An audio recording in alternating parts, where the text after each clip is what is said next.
Hi all, Amber Celestial Angel here, and just wanted to bring some guidance for you here today. So, I've been talking about mission, purpose, and getting into that.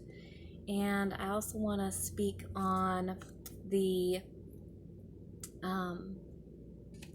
surrounding influences that can sometimes make it hard for you to get in that purpose, right? Maybe people, places, things, situations, and just the world at large that we live in.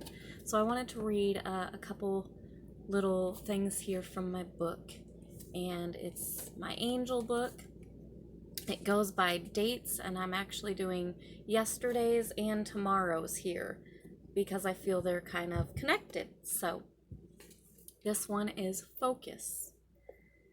A life like a camera cannot produce clear results without focus. We all go through periods in which we can't seem to accomplish anything meaningful. At these frustrating times, we need to develop the very quality that we seem to lack the most, a sense of focus. When we are focused, we have a goal, and we do not allow ourselves to become distracted by activities or people who get in the way of our reaching it.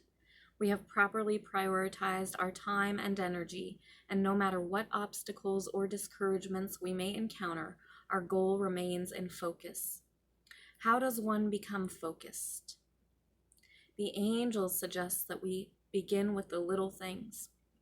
When we can successfully focus on setting small daily goals and completing them, we can then turn our attention to the larger projects and activities that give our lives meaning and purpose and excite our interests and passions.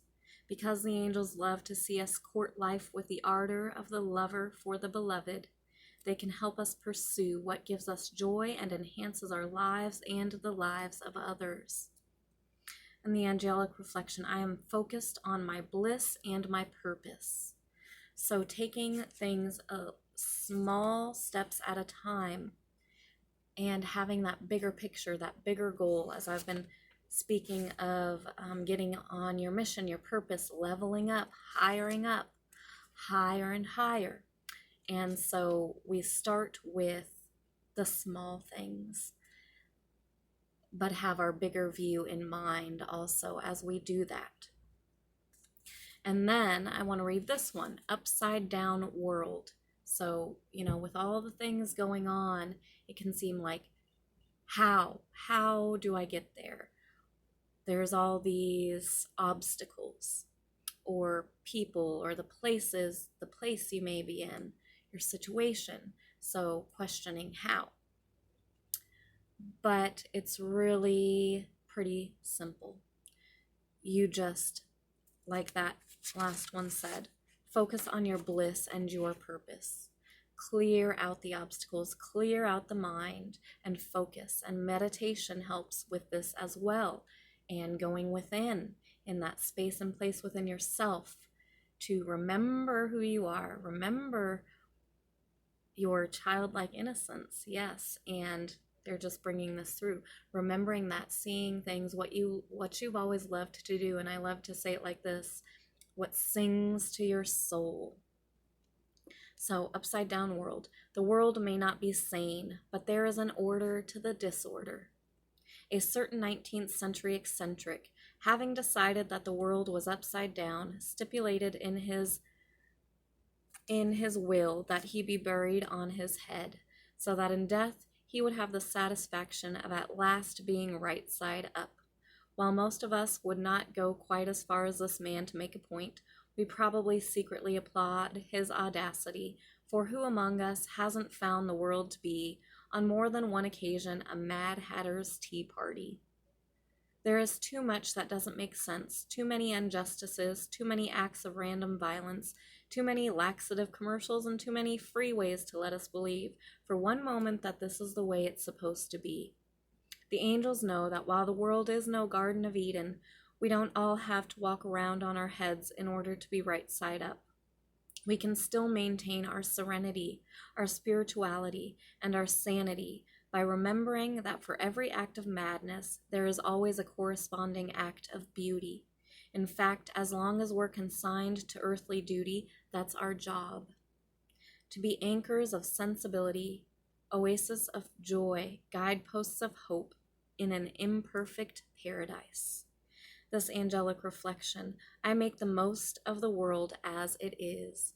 So while things may be as they are, and you may be in certain places, situations you're in, it's making the most and seeing the beauty, seeing the lessons within it. How can you grow? How can you change that for that new beginning I've been speaking of? For that new beginning, how can you change it? And how can you move forward and move up and go higher and grow and expand to step more truly into your authenticity, your purpose, your mission, why you're here? There's a reason for all. And it's a blessing. There are many blessings in disguise. So while things may seem insane or off, use that guiding light that you have within and your straight, pure connection to God, Source, Creator, to guide you. Your angels, the animals, always here guiding you. And so long as you listen to that, your heart, your soul, you will not be led astray. There may still be difficulties. There may still be, you may still get off course, off timeline that you're to be on. But so long as you come back to that center, that heart, that core, your guiding light, you will be on your path. And as you go along the path, never forget to enjoy the journey. So that is it for you today. And I wish you all so well. Much love, many blessings. If you would like any sessions or services, you can visit my website, ambercelestialangel.com.